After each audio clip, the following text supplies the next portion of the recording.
面對地干物本偏僻、超標8,000多噸的毒油流向不明，而且中央還閣趕緊要將油品來恢復漲價，引發人民的不滿，走上街頭。到目前攏無看到中央有人出面來負責。對此，立委謝龍介上午佇個台南市議會國民黨團的記者會中，嘛建議行政院長應該實質落台，或者是內閣來改組。這個政府就是毫不在意，所以我們看到事件發生的時候，賴總統有2次說了重話：第一，該下架就下架；第二，該查辦就查辦。結果現在查到現在哩哩啦啦，顯然整個行政院的行政團隊有人刻意在護航。那這一點，我想檢調應該大刀闊斧，極力偵辦，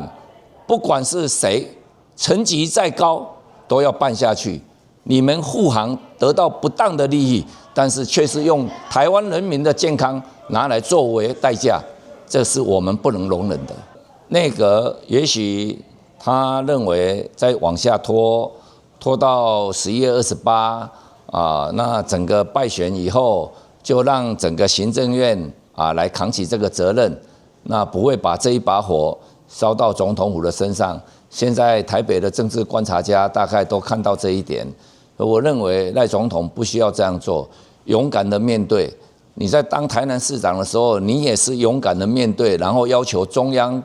總統要開這個國安會議。那現在你是總統，你就勇敢的面對，開國安會議，讓人民感到你是真正在捍衛我們的健康。那把這個不適任的內閣換掉，我想人民還是願意再給你掌聲的。除了院長落台或者內閣改組，另外謝龍介嘛以2014年黑心油的事件，當時台南市長賴清德就要求總統愛來召開國安會議。現在身為總統，除了對着無適任的內閣愛來換掉，另外嘛希望賴總統趕緊來召開國安會議，讓毒油的事件會用趕緊來釐清。台南新聞林榮根採訪報道。